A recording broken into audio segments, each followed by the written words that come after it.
Ahoy my friends, Ryder here, and welcome back to another Final Fantasy VII Ever Crisis video.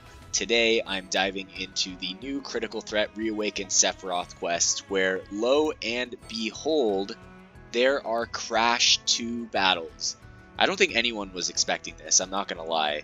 When I first logged in here I thought there was only a Crash 2 for the co-op, but that just so happens to be because I had already cleared the co-op Crash. But I had not cleared the solo Crash, which I just did, which is a really fun fight. So today I'm going to be taking you guys through the Sephiroth Crash 1, and then it looks like I'll have to tackle this in another video. I'm pretty interested to see how tough this is actually going to be.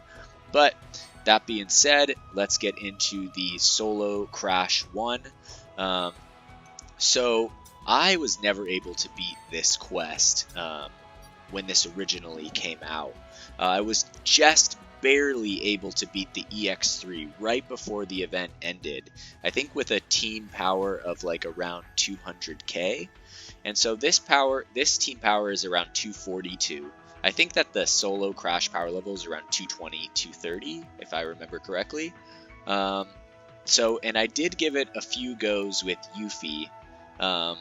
However, due to both of her weapons being base 5 stars, it was hard to make her a little bit more survivable than I wanted, so it was a little bit tough. Not to say that it couldn't be done. I'm pretty sure it definitely can be done with Yuffie, but also I was lacking a little bit of damage, and that's where those extra OB levels come in handy. So I decided, it's been a while since I brought the A-Team into a video, I think since Bahamut EX2, so I figured why not let Cloud, Aerith, and Sephiroth have a go at him, since I basically got my ass kicked earlier last time I tried to fight him.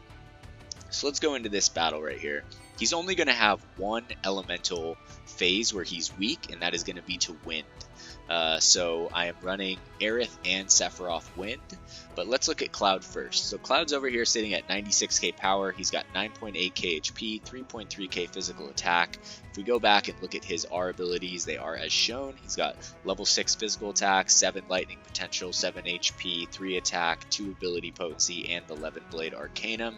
So he's looking pretty solid. He's got about, what, 100% plus, 125, 115% lightning ability damage. So he's going to be pretty damn strong. Of course, we're running him with the Murasame in the main slot. I'm running him the Bandage Sword in the sub slot for the Shadow Flare. Of course, we're going to run him Ramuh since he's Thunder God build. And then I'm going to have a Cura on each character in the first slot. That's for when he does Octaslash and I want to just blitz heal someone back up to full.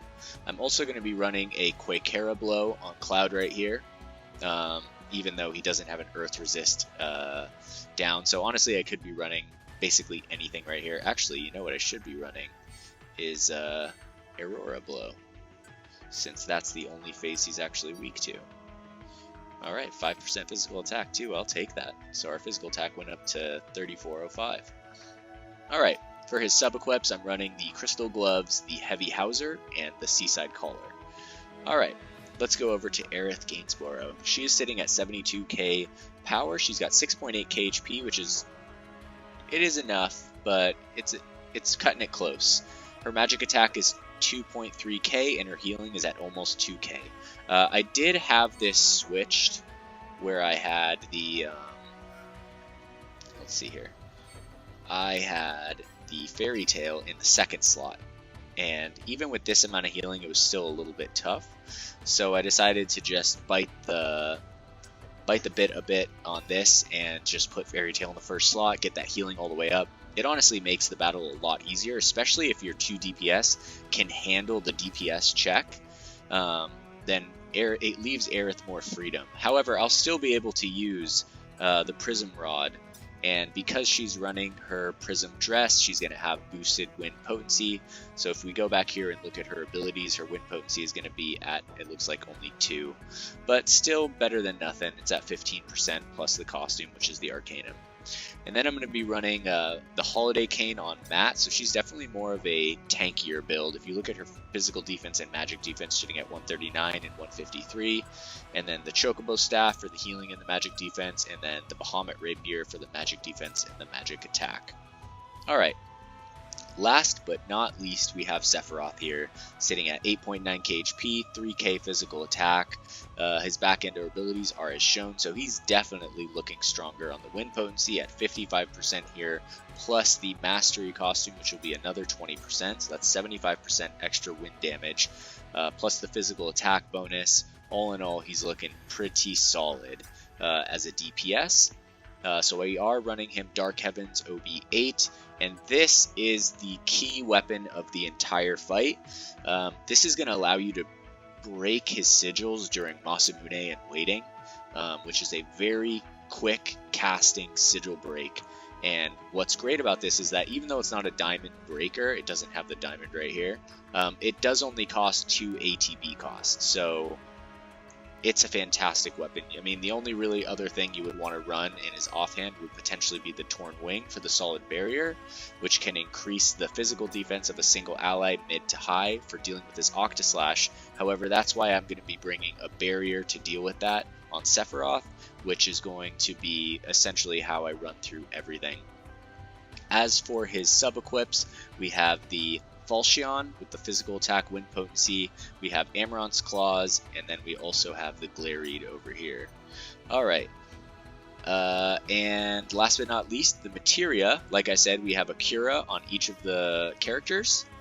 Then I'm going to have Aurora Blow on Cloud, a Quakera on Aerith, who doesn't really need it, it's just for stats, and then the barrier on Sephiroth, and then last but not least, each one of them is going to have a different sigil.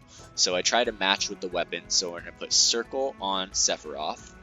We can go back out here to the front and check out everything here. So I'm going to have Circle on Sephiroth, we're going to have X on Aerith, and we're going to have Triangle on Cloud, which is going to deal with all the sigils we have to deal with throughout this entire fight.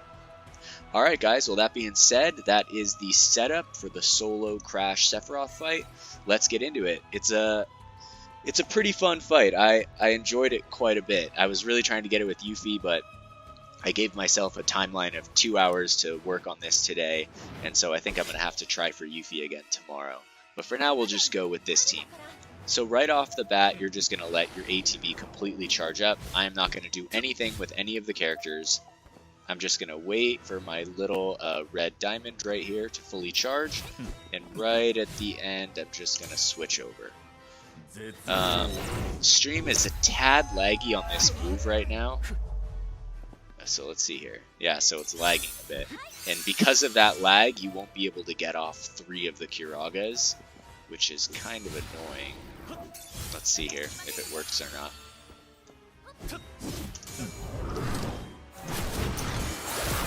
Alright, and I don't think we are going to get it off, but Cloud could get off Sanctuary. Oh, I think I didn't get off Sanctuary in time. Alright, but we are good. So I'm just going to heal from that, and we are going to go into damage right here. Alright, with Aerith, I'm just going to be taking everyone back up to full HP, or close to it. I try not to let them get under 80% HP in this fight. It can be hard to catch up later on. Okay, so I'll do one more Kiraga, and now we will be focusing pure damage. Alright, so here comes his Octaslash. It's going to be targeting Aerith. So I'm going to barrier her. Let everyone get off their attacks right here, and then I'll just block it. Alright, so as you can see, with just one barrier spell, she tanks it pretty well. I'm going to counter that with Cure, get her HP up just a bit, and then just roll back right into damage with everyone. Cloud and Sephiroth are just going to be doing work this entire time. I will heal everyone back up once we get there. Now we're going to go just straight into wind damage. Everything is going to be wind damage. I think I might get 1 or 2 Raging Spheres off with Aerith, but she's the only one with X Sigil, so she also has to break sigils here. Alright. Okay, here we go. So as you can see, we're getting some pretty strong hits in on there. And I think everyone will break this individually right here. Perfect. I'll get the Kiragas off. And then we will get the limit breaks right here in a second. And right when he's about to cast, I'm going to interrupt him right there. Buy us a little bit of time. I'm going to get off both the limit break and the Ramu summon. As you can see, we're eating him pretty good right here with the damage. Alright, so I'm going to skip through that. Okay, then I'm just going to roll straight back into damage. With Aerith, I like to let her ATB kind of charge up. Just so that you don't get taken off guard by anything. With everyone else, I'm just blasting their ATB bars as quickly as I can. Alright, so here comes Heartless Angel. So I'm just not going to do anything. I'm just going to let it all the ATB charge up so that you're fully prepared to heal right after it goes off. This one's only going to target one person. Okay, so targeted Sephiroth. So I'm going to hit him with a Cura right off the bat. And I'm going to hit him one more time with the Cura. And Sephiroth is going to barrier himself. I'll switch back to Aerith. We'll let the ATB charge. And we will block that second Octaslash right here.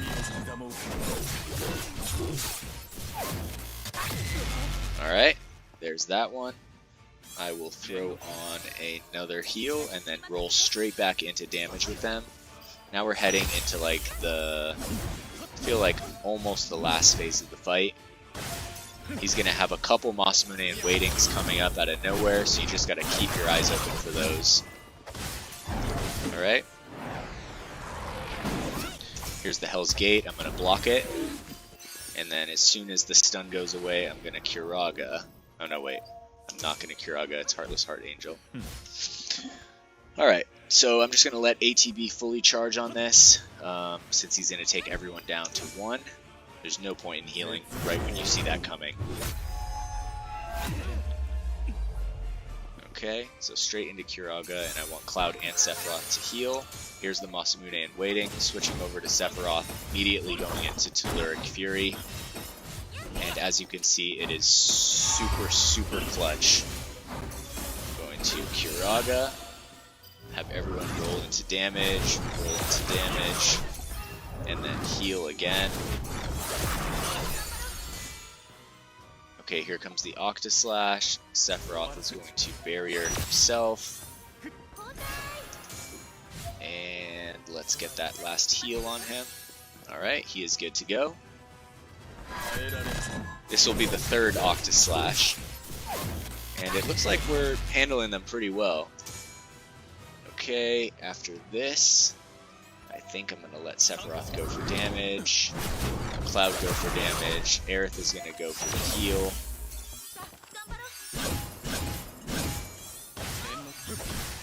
I'm going to go for the limit breaks right here.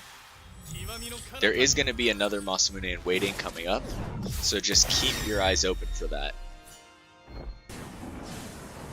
Alright, and now I'd say that we're rolling into the final phase. He's in the last quarter of his HP. As long as you just keep up the flow of what we're doing right now, it shouldn't be a problem at all to take him down. Alright, gonna heal back up. Here comes Hell's Gate. Ready to block it. I'll switch the ATB stance to attack. Oh no, wait, I think Telluric Fury's coming right here.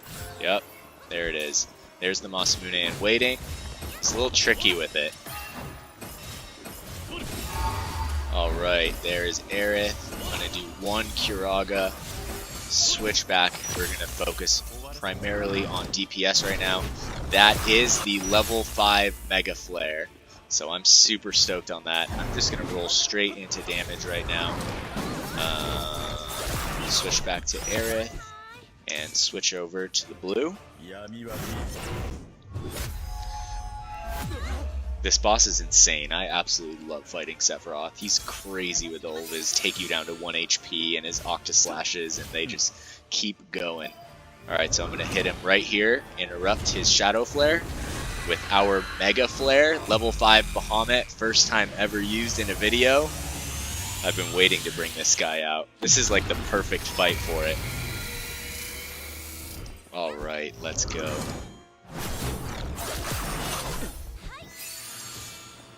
Alright, I need Cloud to do Sanctuary.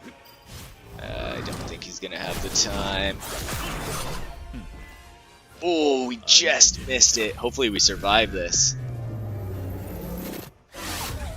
Oh my gosh, so freaking close. Alright, here we go. And from here, I'm just gonna blitz through to the end. I think I'll do one heal on Aerith. And I will get Cloud's Limit Break on the next go. And then we should be able to finish him right here. There we go. And that is the Solo Crash Sephiroth fight. This is a fight that, like, I spent probably the last 4 or 5 days of the original Crash event trying to beat just the EX3, and I was so stoked when I was able to beat it. So it's so cool actually to have this event come back out and for me to actually take on the Solo Crash, which personally for me was completely out of my league when this first came out. I was not even close at all to being able to do this fight. It was impossible. And so it's just cool to see how big of a difference it is to, you know, have a few months played in the game and get more of your weapons off your wish list and just have your overall team kind of get stronger. So yeah, it looks like we have this Sephiroth Crash 2 quest. This is going to be a different video for sure. I'm wondering what is going to change. They might take out his elemental phase completely, but I don't know. But either way, I hope this video helps you guys with the Solo Crash fight. He's definitely more doable now, especially if you're a day 1 player. And even if you're not a day 1 player, this event will come back again, and after a few months your account is going to be way stronger. If you just log in every day, do your dailies, save up, pull on a banner here and there, and then the game just opens up more and more and more. So yeah, that being said, I hope you guys enjoyed this video today. If you did, drop a like, leave a comment. Thank you guys all for watching. Hope you all have a wonderful day. Take care, and peace.